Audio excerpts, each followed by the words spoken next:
Salut tout le monde, j'espère que vous allez bien. Aujourd'hui, on se retrouve pour faire un bilan de l'année 2018-2019 que je viens tout juste de passer avec mes élèves. En fait, je me suis rappelé que l'année passée, à pareille date, j'avais fait une vidéo pour vous parler de ce que je voulais améliorer dans ma classe, donc en parlant de l'année qui vient de se passer. Donc, je suis allée la réécouter et je vais vous expliquer aujourd'hui si j'ai réussi à améliorer les points que je voulais améliorer dans le fond. Donc, si c'est quelque chose qui vous intéresse, je vous invite à rester avec moi parce que c'est parti. La première chose que je voulais améliorer, c'était de mieux enseigner les routines à mes élèves. Je dirais que je me suis beaucoup améliorée, mais qu'il y a encore du chemin à faire. J'ai toujours pas trouvé la meilleure méthode pour prendre un rang, soit dit en passant. J'ai fait des récup de rang à la fin de l'année tellement que je trouvais que mes élèves faisaient n'importe quoi. Fait que ça va être à améliorer. Mais pour ce qui est des entrées puis des routines en classe, je dirais que ça va quand même bien. À chaque fois que les élèves entrent en classe, au tableau, c'est affiché qu'est-ce qu'ils doivent faire, qu'est-ce qu'ils doivent sortir comme matériel et tout ça. Fait qu'ils ont juste acheté un coup d'œil au tableau pour voir ce qu'ils ont à faire puis qu'est-ce qu'ils ont le droit de faire à ce moment-là. Fait que je dirais que pour ça, je me suis améliorée, mais il y a encore du chemin à faire. Le deuxième point dont je vais vous parler, c'est la gestion du matériel des élèves. Donc, ce que je disais l'année passée, c'est que dans le fond, j'étais arrivée puis la liste des faits scolaires avait été déjà choisie. Fait que moi, j'avais comme pas eu mon mot à dire. Puis, j'ai comme attribué les cahiers, tout ça à la va-vite sans vraiment réfléchir. Cette année, ça a été vraiment mieux côté gestion du matériel, les cahiers, les duotangs et tout ça. Mais il va y avoir encore des changements à faire parce que il y avait encore des choses qui me plaisaient pas dans mon organisation cette année. Fait que je vous en reparlerai là, dès la rentrée scolaire de comment je vais organiser le matériel des élèves.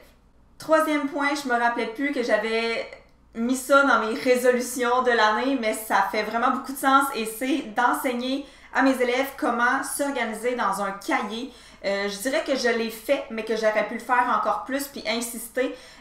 Comment on écrit dans un cahier Canada. Donc, nous, on veut vraiment l'en-tête. Dans le fond, la date, on veut le titre, là, tu passes des lignes et tout ça. Je dirais que ça s'est beaucoup amélioré pour écrire dans un cahier. Même qu'à un moment donné, ceux qui le faisaient pas comme il faut, je le corrigeais pas, fait qu'ils devaient le recommencer. Ce qui va être à enseigner l'année prochaine, c'est comment écrire sur une feuille lignée. Parce qu'il y a des élèves qui mettent les trous du mauvais bord, il y en a qui la mettent à l'envers carrément, tu sais, la partie blanche est supposée être en haut, puis quand ils écrivent sur une feuille lignée, des fois ils oublient de mettre leur nom, puis ce que j'ai remarqué aussi, c'est qu'ils savent pas comment mettre des documents dans une pochette plastique, ce qui est assez spécial, là, fait que je veux leur montrer ça l'année prochaine. Je voulais aussi instaurer le journal dialogué dès le début de l'année, puis je voulais le transformer en carnet de lecture. Malheureusement, je ne l'ai pas fait. Le journal dialogué se prêtait pas à mes élèves cette année. Puis pour ce qui est du carnet de lecture, enfin, on a utilisé un autre système complètement. On en a un carnet de lecture, mais c'est pas un journal dialogué. C'était un carnet dans lequel l'élève va faire une appréciation de lecture et tout ça, mais il se le prête pas entre élèves. C'est vraiment juste avec moi.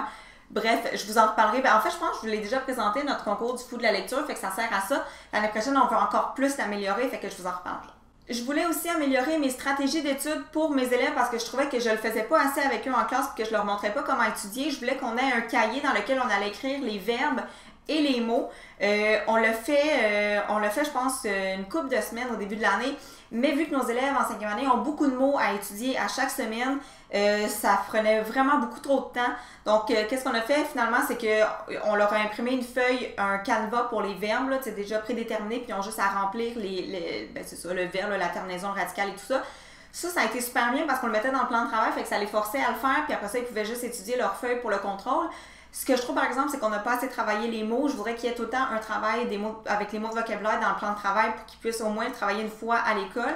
Mais le carnet d'études, c'était une super bonne idée, mais il va falloir le repenser parce que c'était vraiment trop long. Ça nous grugeait beaucoup trop de temps de classe. Je me suis un peu fait rire avec la prochaine résolution que je m'étais donnée, mais c'était d'imprimer mes listes d'élèves recto verso pour économiser du papier puis de l'espace. Je l'ai fait cette année, c'est vrai que ça va beaucoup mieux. Par contre, ce qu'il faut que j'améliore, c'est l'organisation de mon cartable de prof à moi dans lequel je mets mes notes. C'est ça, il est comme, tu sais, quand je suis arrivée pour faire mes notes à la fin de l'année, c'était comme tout un casse-tête pour moi. J'avais séparé ça en matières, ce qui est correct, mais à l'intérieur des matières, je veux faire une réorganisation. Dans le fond, tu sais, mettons en maths, ça c'était des exercices, ça c'était vraiment des C2, ça c'était des travaux dans leur petit cahier de résolution de problèmes. Là, moi, j'avais tout garoché ça sur ma liste de C2. Mais tu sais, il y a des travaux qui valent plus que d'autres, fait que je veux comme réorganiser ça l'année prochaine. Mais oui, j'ai imprimé mes listes recto verso. je voulais aussi faire découvrir davantage mes jeux de société. Je dirais que je les fais oui et non. On donne pas beaucoup de périodes de jeu à nos élèves. Là. Nous, souvent le vendredi, on travaille encore, mais de temps en temps, on débloque un après-midi pour que les élèves reprennent du temps ou reprennent du travail. Puis ceux qui sont tout à jour, ben, ils peuvent s'amuser. Puis ils vont vraiment pas fouiller dans l'armoire de jeu. Pour vrai, ils tournent en rond et ils savent pas quoi faire. Fait les jeux qui sont dans mon armoire de jeu, on les a pas sortis. On n'a pas beaucoup joué avec. Je pense qu'ils ont juste joué à la cucaracha. Par contre, pour mes jeux logiques, je l'ai fait au début de l'année. J'ai toutes sorti les jeux logiques. Ils se sont mis en équipe. Ils ont joué, ils ont lu les instructions. C'était leur première présentation orale, dans le fond, de venir expliquer le jeu à la classe. Fait que les jeux logiques ont été expliqués et sortis, mais pas les jeux de société pour la période du vendredi.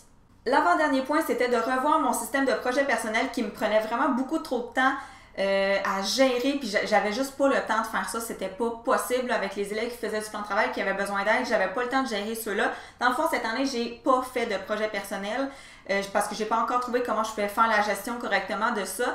Par contre, j'aimerais ça faire des fiches. En fait, non, j'aimerais ça que mes élèves aient un duotime passe-temps dans lequel il y aurait des activités à faire quand ils ont terminé, de l'enrichissement, les fiches pour faire le suivi des jeux logiques et tout ça, j'aimerais ça. Ah oui, c'était peut-être de mettre en place les devoirs projets, mais au lieu que ce soit un devoir projet à la maison, ça serait un devoir projet à faire à l'école. Donc, dès que tu as tout terminé, que tu n'as rien à faire, tu travailles sur ton devoir projet, puis ça pourrait comme leur donner des points supplémentaires dans la classe de jour, je sais pas trop, parce que je sais qu'il y a des élèves qui se rendront jamais à avoir tout fini pour avoir le temps de travailler là-dessus, fait que je veux comme pas les pénaliser en même temps, fait qu'il faut que je réfléchisse à ça. Le dernier point, non le moindre, c'était d'améliorer mon enseignement en lecture et j'ai lu dans le fond le manuel Comment propager le goût de la lecture chez les enfants. Je vous en ai déjà parlé sur la chaîne, là, je mettrai le lien ici pour que vous puissiez aller voir. Puis je pense que j'ai vraiment bien réussi parce que j'ai fait beaucoup d'activités de lecture avec mes élèves. Mais c'est sûr qu'il y a encore du travail à faire, là, comme par exemple les défis que je leur donnais à la bibliothèque. J'en ai donné quelques-uns au début de l'année, puis j'en ai refait un à la fin, puis ils m'ont comme un peu reproché de ne pas l'avoir fait assez souvent. Fait que j'aimerais ça plus animer ma période de bibliothèque, mais sinon, j'ai fait mon livresque, j'ai fait l'échange de livres à Noël, j'ai fait ma pile de livres à l'air à moi qui était tout affichée au tableau, puis ça, il aimait vraiment ça. Dès qu'il voyait une nouvelle image apparaître au tableau, il était curieux de savoir c'était quel genre de livre et tout ça. Puis ce qui est le fun, c'est que les livres que je lisais, après ça, je les mettais dans la bibliothèque, ils pouvaient me les emprunter. Fait que je pense que j'ai bien fait ça, mais que je pourrais comme encore plus mettre l'emphase sur la lecture dans ma classe l'année prochaine. Donc voilà pour le retour sur mon année 2018-2019. Si jamais ça vous intéresse que je fasse une vidéo sur ce que je veux améliorer l'année prochaine, je sais que je vous en ai glissé quelques mots dans cette capsule-là, mais j'ai vraiment d'autres idées dont je voudrais vous parler.